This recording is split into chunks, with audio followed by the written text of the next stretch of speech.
McConn's Barbecue. Today is Friday, and it's National Philly Cheesesteak Day, so I'm making cheesesteaks. I've got a aged black Angus ribeye steak. It's a little frozen. I'm going to take this inside and slice it as thin as I can. I'm going to slice one onion. And I've got the sliced mushrooms. I got the cheese whiz. And I cleaned up the flat top. Philly cheese are made on flat top grills. And I cleaned it up really good from the bacon. Nice and clean. I'm gonna go inside and chop up the onion, slice the steak, and we'll be ready to roll.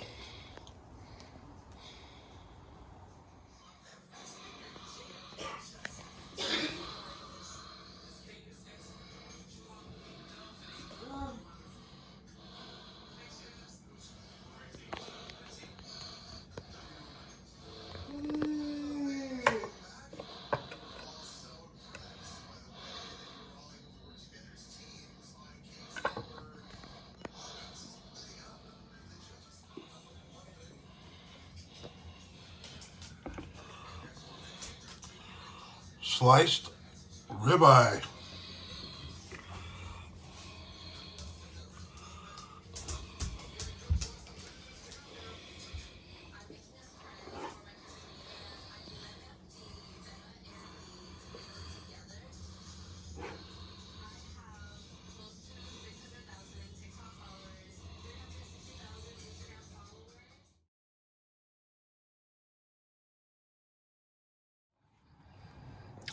And cook the mushrooms, the onions. We got the ribeye in there. Got the cheese whiz. I'm gonna use a little avocado oil, a little garlic avocado. Use it on this side.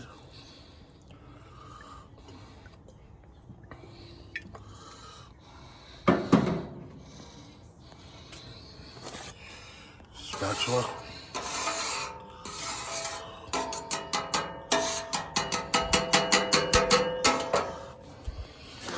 Onions.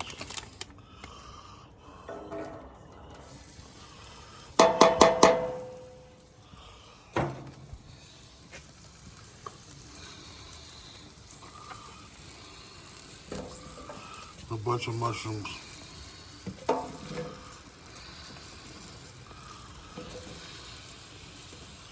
May not need all of these mushrooms.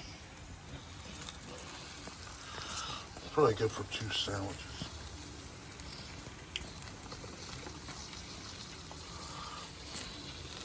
All right, I'm gonna cook all this down before I put the meat on.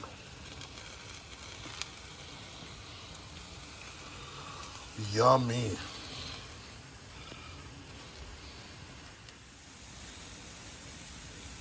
Mushroom and onions looking good.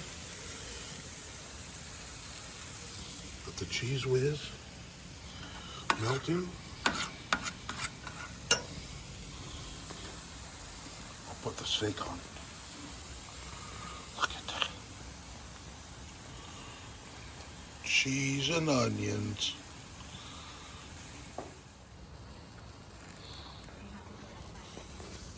Onions and mushrooms. Cheese is bubbling. Oh, yes. So what I've learned from one of the best Philly cheesesteaks in Philly, from Tony Luke, is you want to cook the steak kind of slow,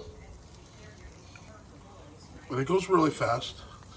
And you don't salt it to draw out moisture. You want the beef to be really, really moist. And keep all the juices in.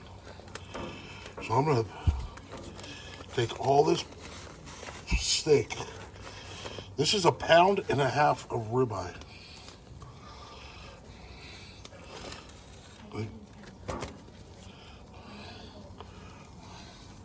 And it's going on the grill.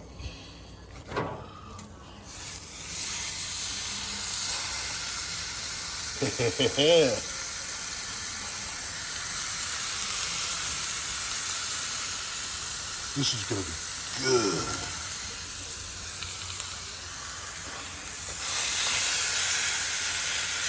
What you want to do is spread it out, let it cook slowly. Then I'm going to chop it up a little finer after it starts cooking a little bit. This is how they do it in Philly. I'm going to cook all this steak up, and I'm going to just add a little salt and pepper at the end. See, look, it cooks so fast. Look. Then I'm going to mix all the vegetables into the steak, put it on a bun, and we're done. Look at that steak. Here comes barbecue. Cooking up the good stuff. Griddle Master. Zenware, stainless steel flat top. I've got 2 burners on low. This one's on high for the cheese. Simple, easy. They call it barbecue Philly cheese. This is exactly how I want the steak. Still a little pink, but it's done. I put a little salt and pepper. Now I'm going to add the veggies and get the bread. I'm going to make the fries and put the sandwich together. It's going to be good.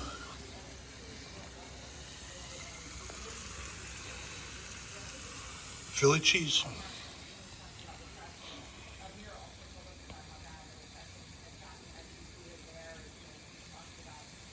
It only takes like 30 minutes.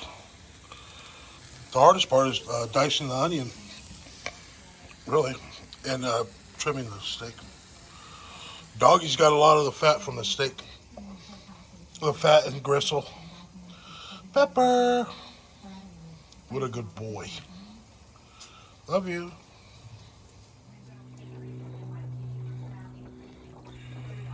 French fries are done.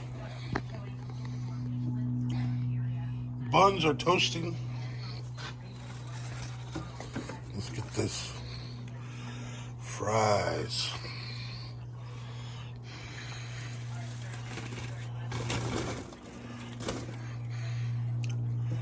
Oh yeah. Fries.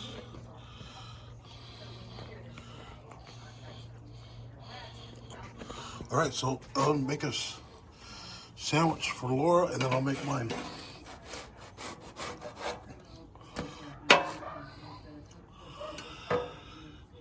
You get the bun, get the cheese,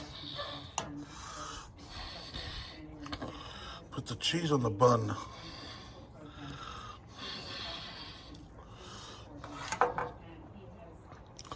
Looks like mustard. You want a lot of cheese.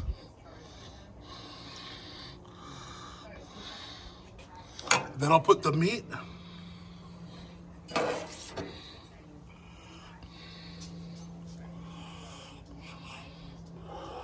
Just pile it on. Just pile it on. Like that. Then I gotta fold it and put more cheese on it.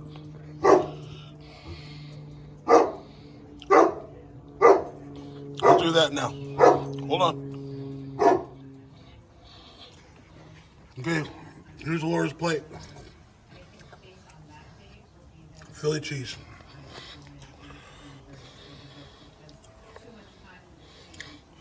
I want to make mine.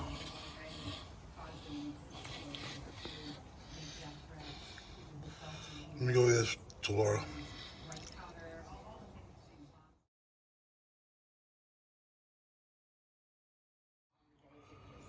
French fries. Pepper. Cheese whiz. Ribeye steak, mushroom, and onion. Crispy fries. Philly cheese. China fomenting nationalism. Hello, everybody. To bolster the legitimacy of the Chinese Crispy Communist fry. Party. In the U.S., China is the Crispy. one issue on which there seems to be bipartisan agreement. So there's not much room for maneuver for Biden or Xi to try and de-escalate, even if they wanted to. Right, and it seems like they may not want Crispy. more, but the drumbeat just get louder, right? Every single time it goes up and up. Xi Jinping's first speech after his precedent-breaking, of course, winning of the third term, he promised to turn the Chinese military into a Great Wall of Steel. This is a sandwich. Pledged to reunify Taiwan with mainland China. Is this just Philly cheese. No, it's not words. He is Sandwich. the People's Liberation Army with acquiring the capability to take Taiwan by later this decade. That does not mean that he's going Take a bite. to use that capability, but this Taiwan is a central issue for China.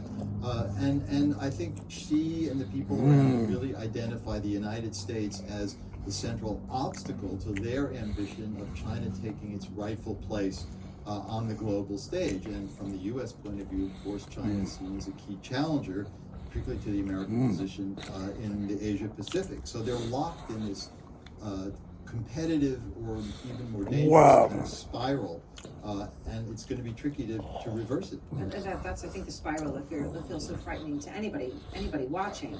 And then in this, so you've got what's going on in South China Sea, you've got these sort of military incursions and the possibility for something to go more escalation.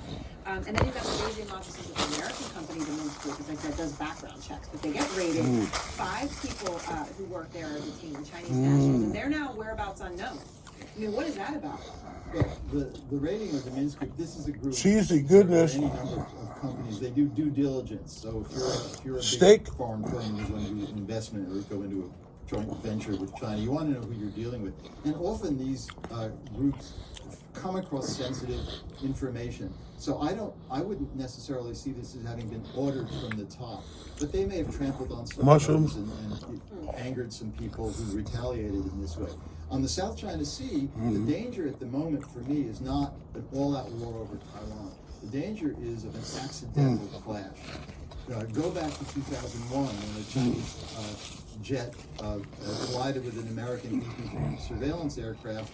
The Chinese pilot died. The Americans were held for 2 weeks in China, and it took very complicated negotiations to free them. If something like that happened now and people die, it's the politics at home in Beijing and Washington. The steak is super tender. Finding a compromise to resolve it very tricky, and that could lead to a kind of escalation. Simple. Right, escalation and spiraling, and as you say, no one wants a war, but Practically- very rarely do people want a war when they actually get one. Exactly. Thank you very much, Mike. I appreciate it. And How they do it in Philly. Mike's new book is out now.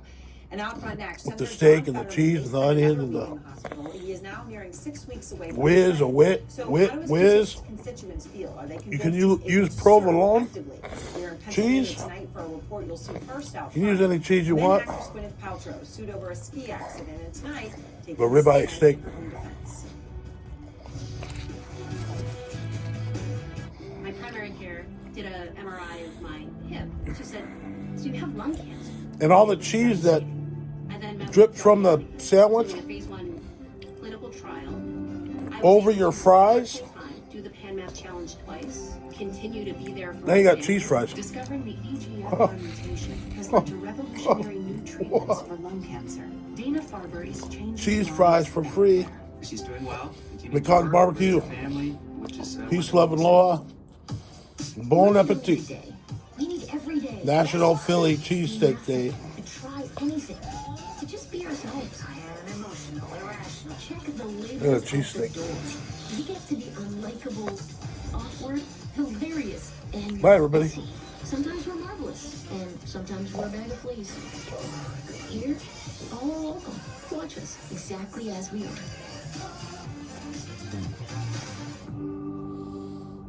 Choosing a tree.